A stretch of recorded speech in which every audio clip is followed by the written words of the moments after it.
Hi. Thank you for joining us again. This is going to be part 3 of the series that we started a little over a year ago.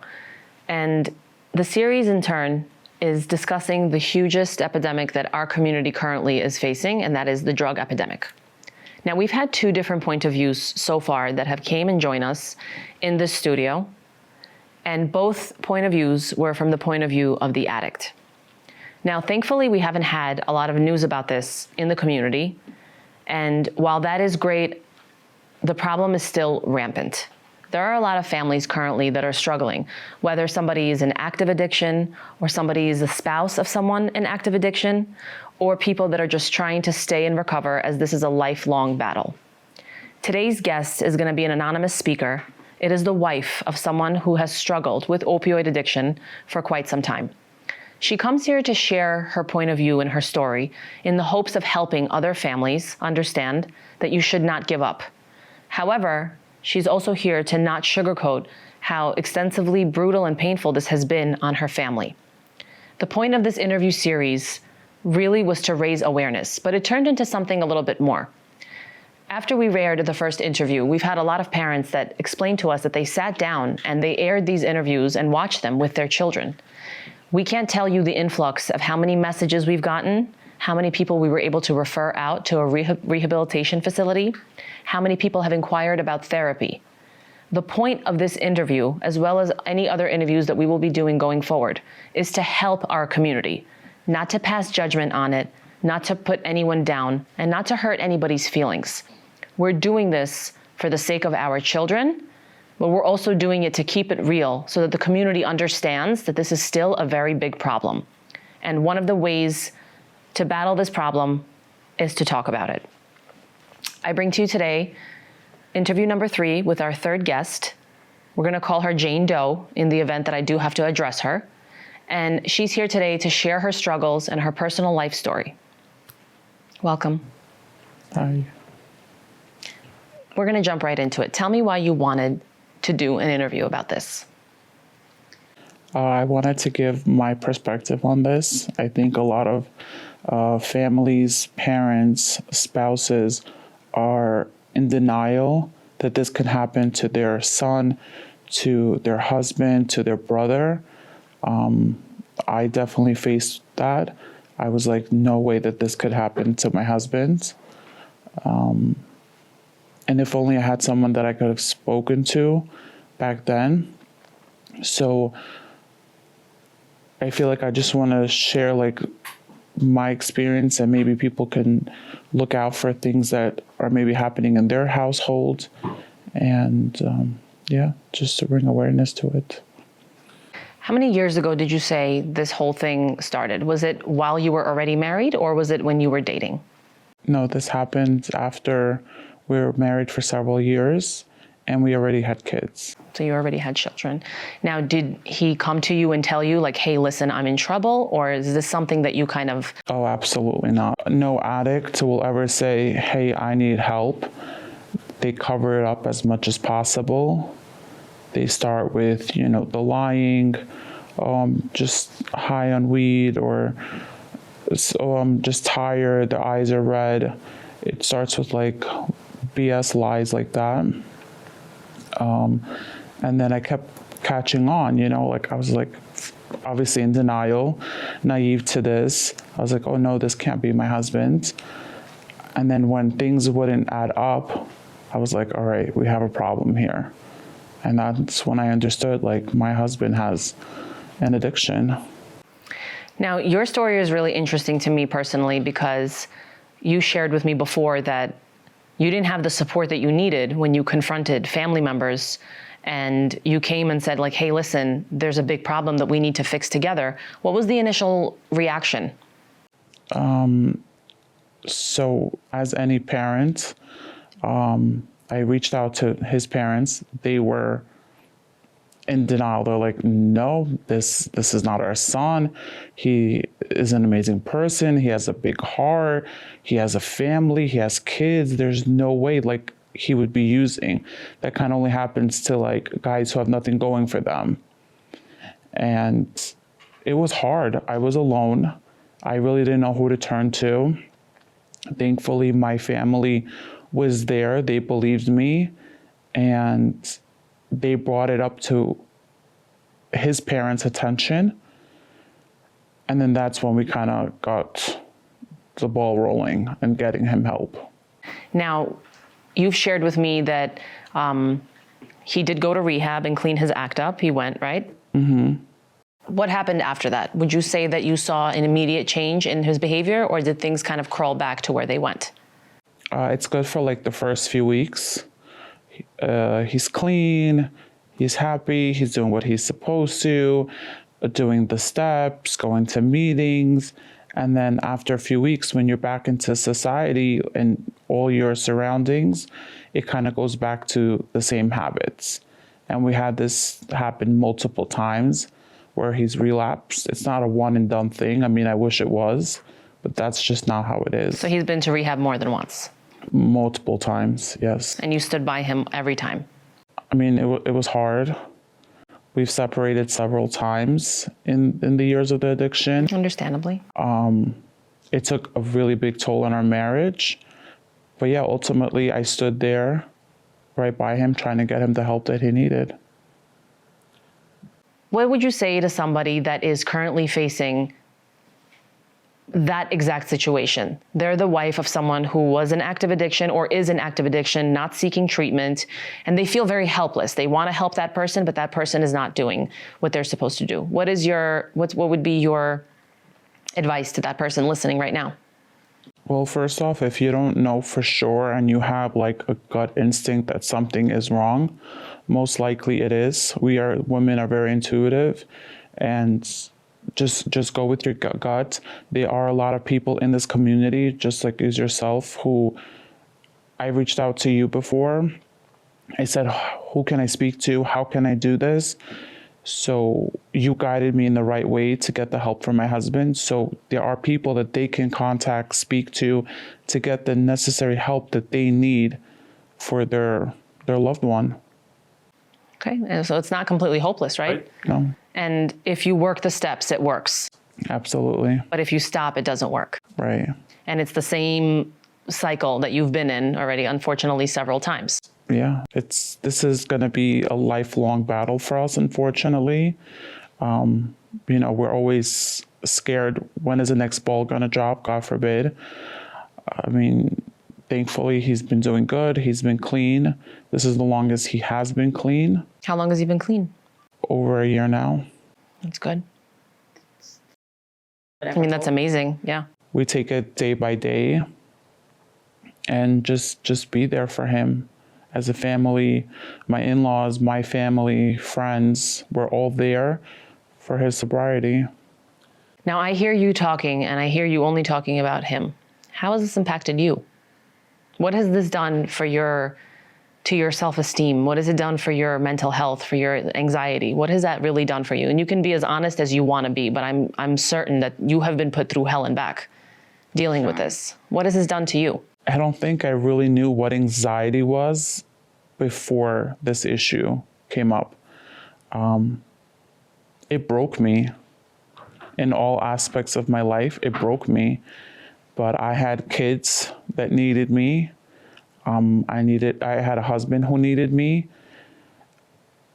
So I picked myself up and I was like, you know what? I need to learn about this. I need to do my research. And I did everything that I could to be strong enough for my kids and for him to get him through this. It was not easy.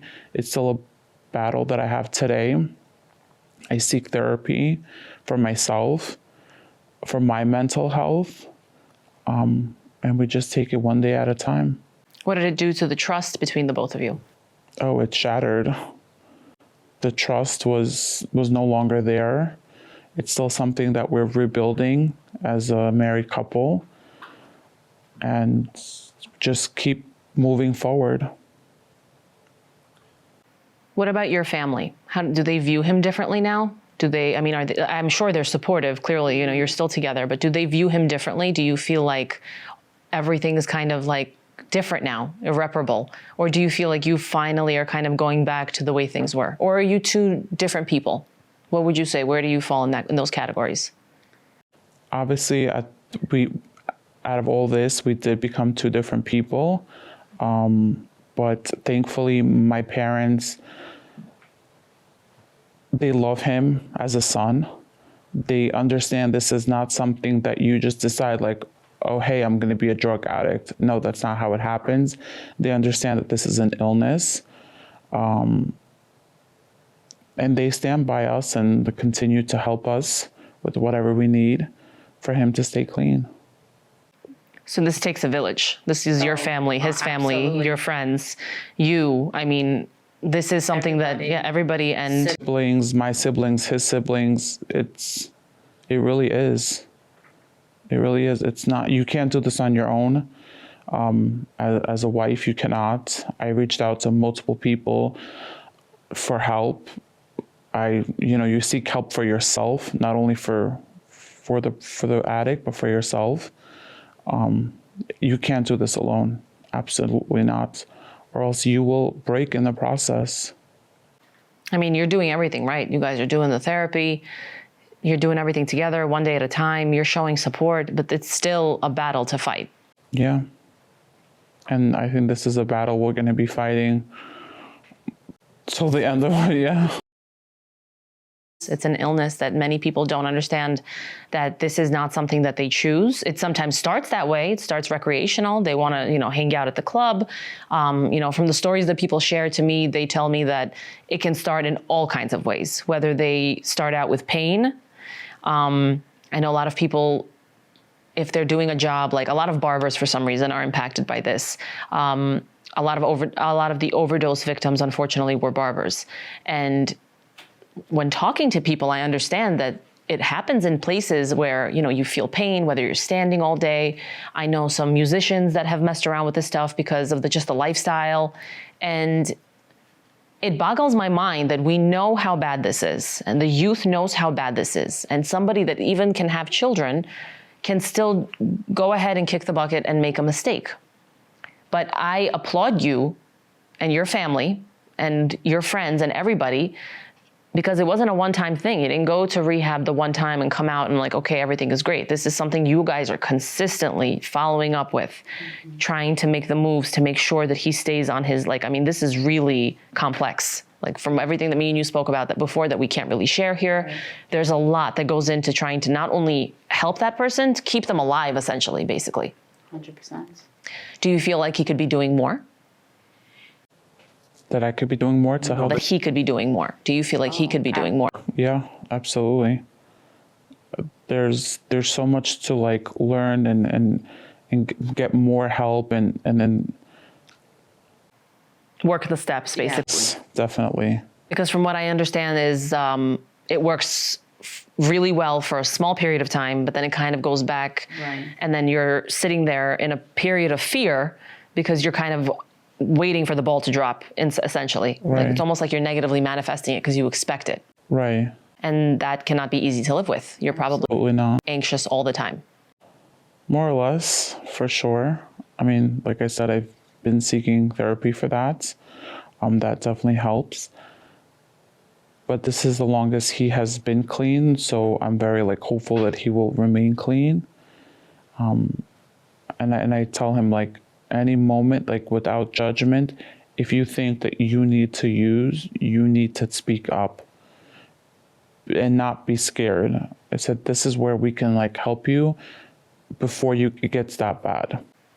That's actually what they say in the therapy and in the rehab. They say if you feel that's why they give people sponsors. Mm-hmm. So if you feel like you're struggling with addiction, and if you feel like you're about to pick up something after, whether it's months or years, this can come back anytime. This is what I'm understanding from people, is that they can have even 10 years under their belt. It can come back anytime. Right. The way to kind of keep it at arm's length is to do the steps every single day, constantly. And if you do want to pick up, you call that person, whatever that person might be, your spouse, your friend, your sponsor, that person that's your crutch. You're going to call them. They're going to talk you out of it, or they're just going to talk it through with you. And then hopefully that person doesn't pick up that day. That's really all you can do, because you can't follow him around. What are you going to do? You're not going to get somebody, a private investigator to follow him around to see what he's doing. Right. You're not going to get a handler for him to make sure that he doesn't do anything bad. Right. And tell me expand a little bit on that. How does he get aggressive or maybe a little hostile and annoyed? If you guys are like, circling him a little bit? Or is he like understanding of the fact that he lost that trust and he has to deal with this now? Is he combative a little bit with everything? He does. So I was very strict on like seeing where he was, what he was doing. Yeah, it's not normal to, this is like my spouse, this is not my child. But at the end of the day, you have to treat it like it is a child who needs help. It was hard for him to understand why I was doing that, but ultimately he understood why. And I said, this is only for your own benefit.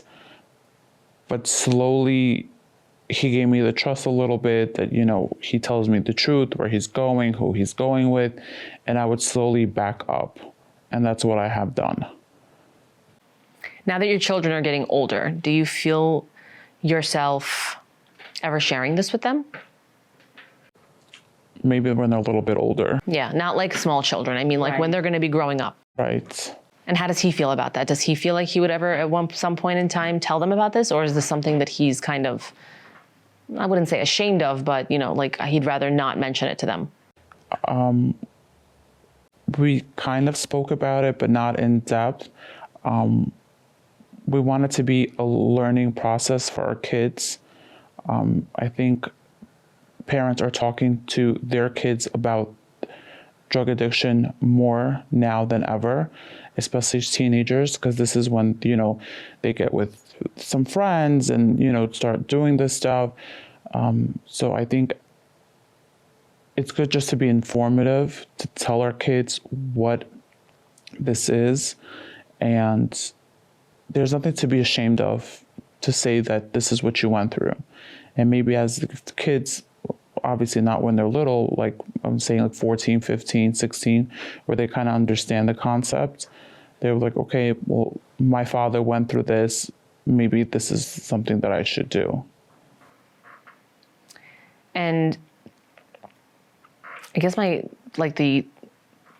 main question that I wanted to ask you really was, do you regret staying through all of this? I mean, it's a very personal question, but is there any part of you that regrets it? Or do you feel like, no, like this is what marriage is about. You're supposed to kind of be there for the spouse when they fall. Because I know a lot of people in your position that have not done that. They didn't stay. Right. One of the people that we spoke to had a situation like that. The parents as well as the spouse were like, absolutely not. I'm not signing up for this. They divorced like faster than the pen hit the paper, simply because they just felt too afraid, too overwhelmed.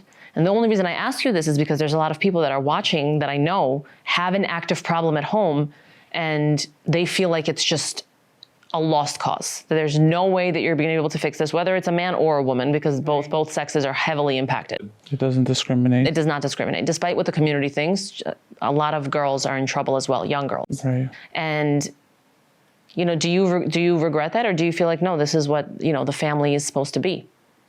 I mean, there were definitely times where I questioned, like, what am I doing? I definitely wanted to leave multiple times. We have separated. This was the biggest culprit. This was the main reason? Because of, right, I couldn't do it. But even though we were separated, I was still trying to get him help. Because this is your spouse. Like, I love him at the end of the day. Even if we're not together, let's say we did end up getting divorced, I think I would still try to get him the help. Just because you eventually at one point cared for this person, and you should continue to care. Just because they have this addiction, you don't just drop them at their lowest point. And this is where a lot of people, they've hit rock bottom, then their spouse leaves, and they're going deeper into this and then eventually losing their lives. So I wanted to make sure that I wasn't the reason why he, God forbid, lost his life. That's very admirable. Now, this might be also a little too personal. You don't have to answer it, But was there ever a time that you felt alone in the sense of like when you came to his family? Now, the only reason I even ask is because in our community, we have a lot of pride, a lot of ego. And I know that sometimes not only is there denial involved, they'll completely flip the script and just be like, no, like this is probably because of you, or you're making this up, or you did this to him. Did anything like that ever conspire between the two of you? No, 100%. So they didn't take like a responsibility on them and say, hey, we're going to be here for you as the wife and help you through this. They kind of... When I first approached my in-laws about it, they were obviously in denial. They were like, no, this is not possible, because they already had an addict in their family. So they think, okay, it just hits our home once. But once again, it does not discriminate. It could hit multiple times. And then they blamed me. They said, you pushed him to the point of drug use. It killed me. I don't think any... Well, I mean, that's like gaslighting beyond belief, but yeah. Like, no spouse would ever want that for their other half. Every marriage has their ups and downs. There's not one perfect family. So you can't even like blame like, oh, because we had a fight, it's because of me you started using. They are just not educated on this topic. They don't understand this is trauma that this person has had. Probably from childhood even. Most of the time it is from childhood. So if anything, they pushed him to that point, not me. It's just, you need to educate yourself on this. And I felt truly alone. One of the main reasons I was like intrigued to do this interview with you was when we discussed this and you talked to me about this, because I believe our community is completely plagued by ego and by pride. And I say that not lightly. I see a lot of marriages failing. I see a lot of drug abuse. I see a lot of overdoses, and I see a lot of mental health problems. And this is just from the very small group of people that I've come into contact with when I, jumped in and said like, hey, what can I do to help my community using this platform? Part of this is to educate people and to make them understand that you cannot scapegoat something like this. This is a problem, and it looks like you guys, for the most part, really have it figured out. His family is now on board, correct? They understand that this is something that he's dealing with actively. But it did probably tarnish the relationship, because there's going to be resentment there. If they blamed you for stuff that you had no responsibility of, you're going to feel some type of way. They also have their ego and their pride, So these things, I feel, add an extra added negative value to whatever is already conspiring and happening. It's already a heavy situation. It's already really difficult. And that's one of the reasons why I was like, well, we have to sit you down and do this interview, because I don't think our community understands that they are doing all of this to themselves in the name of ego and pride. And I say this across the board, not just drug abuse. I think that we have come to a place where we came to America struggling, and we now have everything 30 years later. It's to the point where we have massive success stories, beautiful homes up and down these blocks, things that people that lived here first generation, second generation, third generation American families that have not yet been capable of doing. We came here with that spirit and that hustler's mindset, but we also came here with the understanding that we're going to help each other, because all of us were kind of on the same level. I see a lot of competition in our community. I see a lot of pride. Like I said, I see a lot of ego. And the main reason really I just wanted to sit down with you is to help the viewers understand that how much heartache could you have avoided if there was responsibility and accountability taken immediately? Like, oh my God, thank you for coming to us with this. How did this happen? Tell us more. We're going to be here for you because you are our children. Right. This is something that's massively missing in our community. And that is why we have so many overdoses and so many failed relationships. I think about 40-50% from what the rabbis are saying are ending up in divorces, because nobody wants to take accountability for what they're doing. Nobody wants to take accountability. We're also stuck on pride. We're also stuck on our egos. It's to the point where this girl came to her spouse's family and said, he's in trouble, we need to help him. And that somehow became, no, you did this to him. You probably made him do the drugs because you're a horrible person. There's no way our parenting could have possibly done something. And even that, you're not there to blame their parenting. just became a defense mechanism for our people. Like, no, this is because of you. And we see it like when in marriages, right? I think I saw it personally growing up. If I did something very stubborn, my dad would be like, "That's your family right there. That's your side of the family acting up." And then, if I did something on the other side, that's my mom would say, well, that's your side. And that was probably one of the most toxic things that I remember growing up in every household. This was not just my household, but now that I'm older and I have my own family, I understand how important that is. If you're going to continue to blame and shift blame to everybody else, you are never going to solve the problems in your own house. It got to the point where we're even judging what everybody else is doing. Oh, look who's getting divorced. Oh, look whose kid is not, doing well. It's nonsense. It's nonsense. And I think that I applaud you, first of all, for educating yourself. Again, I say we didn't cover a lot of things in this interview, but we did cover what she's going through, what it's done to her, what it's done to her family, but it's not hopeless. And she's still stuck by and does the work and tries to be there for him, despite the fact that it's very difficult and it's taking years and years. And this is not something that he's dealing with by himself. This is something that's actually impacted the entire family and will continue to impact the entire family. I want to thank you personally for coming here and sharing your story. This is really important work. I know a lot of people are going to be sitting down with their kids talking about this, and I really hope that our community can take something away from an interview like this, where it's not the point of view of the addict, where we're just, praising him for fighting and dealing with it and rising up. This is a problem that plagues the entire family. It will plague the friendships, it will plague the neighbors, and it especially will plague the children. In this case, the children are small, and hopefully they don't have to go through anything traumatizing ever, but pay attention to what's going on in your home and understand that accountability is where it is. Educate yourselves. Mental health is a real crisis right now. We are dealing with crazy times as is. The world is going bananas. Our kids are growing and they're looking to us for guidance. Stop paying so much attention to who has the biggest house. Stop paying so much attention to who has more money in the bank. Stop paying so much attention to everybody else's plate at the table. Focus on yourselves. Humble yourselves. Practice gratitude and stop shifting blame when there is a huge problem like this in a family. It is up to us to guide our children to the right path. And the only way you will do that is to educate yourselves. Enough is enough. Don't hide. I am sitting here in the beautiful studio of Boris Kaikov. There are many people that are willing to come out and help. There is a wonderful rehab facility right in our neighborhood. It's on 99th Street. It's run by Emmanuel. We will provide all the information in the description by the end. You may reach out to us if you want to speak to somebody, if you want to give an interview yourself, or if you're seeking some kind of help. You are not alone, and a lot of people are dealing with this actively. Married, not married, women, men, 17, 18-year-olds, middle age, older age, it does not discriminate. And it doesn't just plague our community. This is a worldwide epidemic. But together, by speaking about it and talking about the truths of what this problem really can be, together we can actually make a difference.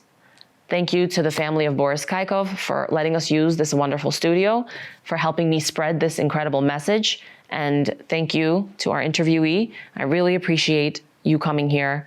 I know it takes a lot of guts to even kind of talk about this. We had like a very long 3-hour conversation the first time we spoke about it. And I really commend you and give you a lot of credit for not only sticking by him, but doing this over and over again. You are a soldier, and keep going because your kids are going to be strong like you. If you would have left, you would have had a broken family. But you staying by him just shows that your strength as a woman is going to lead your family, hopefully, to only good things and greatness. Amen. Thank you for coming and joining us. And thank you guys. Stay tuned for the next one.